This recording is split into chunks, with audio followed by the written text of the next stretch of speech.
जी मोहतरम सामीन, हज़रत अब्दुल्लाह बिन अमर और अनस बिन मालिक आप सल्लल्लाहु अलैहि वसल्लम के साथ तशरीफ़ फरमा हैं कि आप वसल्लम ने फरमाया कि अब जो शख्स मस्जिद में दाखिल होगा अब जो शख्स मस्जिद में दाखिल होगा अल्लाह ताला उसे बग़ैर हिसाब किताब के जन्नतुल फिरदौस में आला मकाम अता फरमाएगा। वो जन्नती है। थोड़ी देर के बाद एक शख्स आया, वज़ू किया हुआ, दाढ़ी से कतरे टपक रहे हैं और चमड़े का एक जूता है जो अपने बगल में दबाए हुए है। इसने आया, नबी पाक सल्लल्लाहु अलैहि वसल्लम से मुसाफा किया, नमाज अदा की और चला गया। दूसरा दिन आया, पहला दिन ख़त्म, दूसरा दिन आया। दूसरे दिन यही दो हस्तियां आप सल्लल्लाहु अलैहि वसल्लम के इर्द गिर्द तशरीफ़ फरमा है कि आप फरमाते हैं, अनस, अब्दुल्ला, आज जो शख्स मस्जिद में दाखिल होगा वो जन्नती है, बग़ैर हिसाब किताब के अल्लाह ताला उसे बहिश्त में दाखिल फरमाएंगे। सब देखने लगे। अचानक वही जो कल हाजिर हुआ था वही शख्स उसी अंदाज में कि दाढ़ी से वज़ू की हुई कतरे टपक रहे हैं, चमड़े का जूता अपनी बगल में दबाए है, एक कोने में रखा, नबी पाक सल्लल्लाहु अलैहि वसल्लम से मुसाफा किया, नमाज अदा की और खामोशी से चला गया। दूसरा दिन गुजरा, अब तीसरा दिन आ गया। तीसरे दिन इत्तफाक देखिए कि वही हज़रत अब्दुल्ला बिन अमर और अनस बिन मालिक, ये दोनों सहाबी जो हैं ये नबी पाक सल्लल्लाहु अलैहि वसल्लम के बिल्कुल साथ तशरीफ़ फरमा हैं कि नबी पाक सल्लल्लाहु अलैहि वसल्लम फिर फरमाते हैं कि अनस, अब्दुल्ला बिन अमर, अब जो शख्स मस्जिद में दाखिल होगा अल्लाह ताला उस पर बड़े मेहरबान हैं और बग़ैर हिसाब किताब के उसे जन्नतुल फिरदौस में दाखिल फरमा देंगे। मुंतशिर हुए, देखने लगे कि देखते हैं अब कौन आता है। इत्तफाक देखिए कि चंद लम्हे गुजरे तो वही शख्स उसी अंदाज में कि दाढ़ी से वज़ू के ताज़ा कतरे टपक रहे हैं, चमड़े का जूता अपनी बगल में दबाए हुए है, आता है, जूते को एक कोने में रखता है, सलाम करता है और नबूवत के पीछे नमाज अदा करके खामोशी से अपने चमड़े के जूते उठाकर चला जाता है।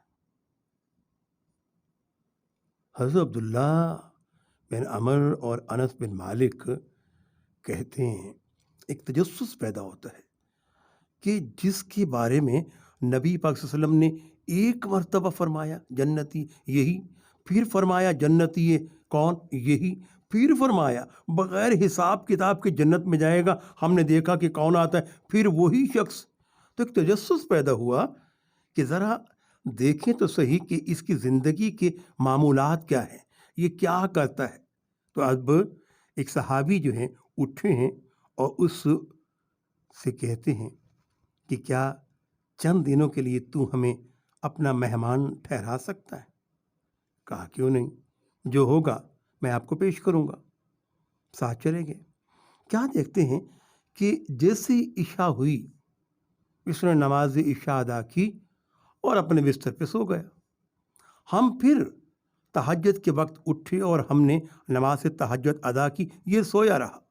ये बस वही अलल सुबह उठा, नमाज फजर अदा की और फिर दुनिया के कामकाज में खो गया। कोई तस्बीह नहीं, कोई विर्द नहीं, कोई नवाफिल नहीं, कोई अशराक नहीं, कुछ भी नहीं। फिर ज़ोहर पढ़ी, कोई वज़ाइफ नहीं, वही दुनिया के कामकाज। फिर असर पढ़ी, कोई, हम सब कुछ देखते रहे। हम तो फिर भी नवाफिल भी पढ़ते थे, तस्बीहात भी करते थे, विर्द भी करते थे और बहुत कुछ इबादत करते थे, लेकिन ये सिर्फ फ़र्द नमाज़ें पढ़ता था। इससे अलावा ये सो जाता था या अपने काम करता था। जब 3 रोज़ गुजर गए تو ہم نے اسے بٹھایا اور پوچھا اور کہا کہ اے اللہ کے نیک بندے، ایک رات سے پردہ تو ہٹا۔ کہا کیا؟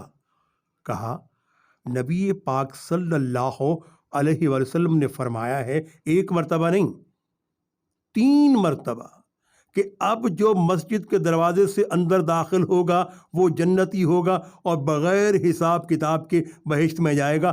دیکھا آپ تھے۔ اگلے دن پھر ابھی تک کوئی نہیں آیا تھا، آپ سے اس نے فرمایا کہ اب جو مسجد میں داخل ہوگا وہ بغیر حساب کتاب کے جنت الفردوس میں جائے گا۔ ہم منتظر تھے کہ شاید اب کوئی اور آئے گا، لیکن بالکل آپ تھے۔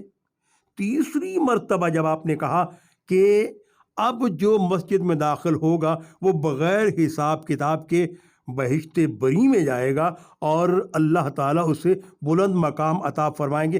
ہم نے سوچا آج کوئی اور ہوگا، دیکھتے رہے کہ پھر جو شخص آیا تو وہ آپ ہی تھے۔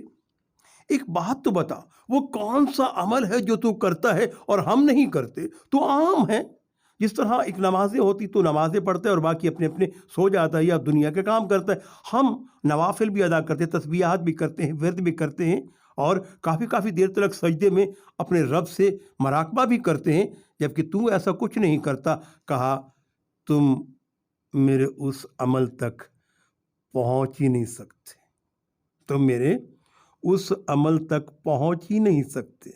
کہا پھر بھی بتا تو صحیح کہ وہ کیا عمل ہے؟ کہا جب میں سوتا ہوں نا تو اپنے دل کو دیکھتا ہوں کہ اے دل، تیرے اندر کوئی کینہ، حسد، بغض تو نہیں؟ جب میں محسوس کرتا ہوں کہ نہ کینہ ہے، نہ حسد ہے، نہ بغض ہے، تو میں سو جاتا ہوں۔ جب اٹھتا ہوں تو پھر دل کو ٹٹولتا ہوں کہ اے دل، تیرے اندر کوئی کینہ، حسد، بغض تو نہیں؟ میرا دل گواہی دیتا ہے کہ نہ ہی میرے اندر کینہ ہے، نہ ہی بغض ہے، نہ ہی حسد ہے۔ تو پھر میں دنیا کے کاموں میں کھو جاتا ہوں۔ بس میں اپنے دل کو بغض سے پاک رکھتا ہوں۔ شاید یہی وجہ ہے کہ اللہ کے رسول نے 3 مرتبہ یہی کہا کہ اب جو داخل ہوگا وہ جنتی ہے، اور قدرتی طور پر میں حاضر ہو جاتا تھا۔ تو یہ اللہ تعالیٰ کا نبی بہتر جانتا ہے، اللہ بہتر جانتا ہے میرے اندر اس عمل کے علاوہ اور کوئی عمل نہیں۔ میں اپنے دل کو بغض، عداوت، کینہ اور حسد سے پاک رکھتا ہوں اور اس کی عبادت کرتا ہوں جو عبادت کے لائق ہے، اور اس ذات پہ درود بھیجتا ہوں جو درود کے لائق ہے۔ لاکھوں کروڑوں درود و سلام ذات اطہر حضرت محمد صلی اللہ علیہ وآلہ وسلم پر، اور بے شمار تعریفیں اللہ تعالیٰ کی عظیم ذات پر، جو سچی ذات ہے، جو یکتا ذات ہے، جو یاور ذات ہے، جو تنہا ذات ہے، جو تنہا ذات ہے۔ تو حاضرین کرام، یہ ظاہر ہوا کہ اپنے دل کو بغض سے پاک کر لینا، اپنے من کو کینہ سے، حسد سے پاک کر لینا بھی ایک بہت بڑی عبادت ہے، جس سے کہ آپ دنیا میں اور کوئی عمل نہ کریں۔ وہ کام جو فرائض ہیں وہ تو ہیں ہی ہیں، لیکن اس کے علاوہ کوئی آپ ایکسٹرا عبادت نہ کریں۔ لیکن اگر آپ اپنے دل کو بغض، حسد، کینہ سے پاک رکھتے ہیں تو اللہ کے نبی کہہ رہے ہیں کہ یہ جو شخص آئے گا نا، یہ جنتی ہے۔ سبحان اللہ، سبحان اللہ۔ آپ رہیں گے میرے ساتھ ساتھ۔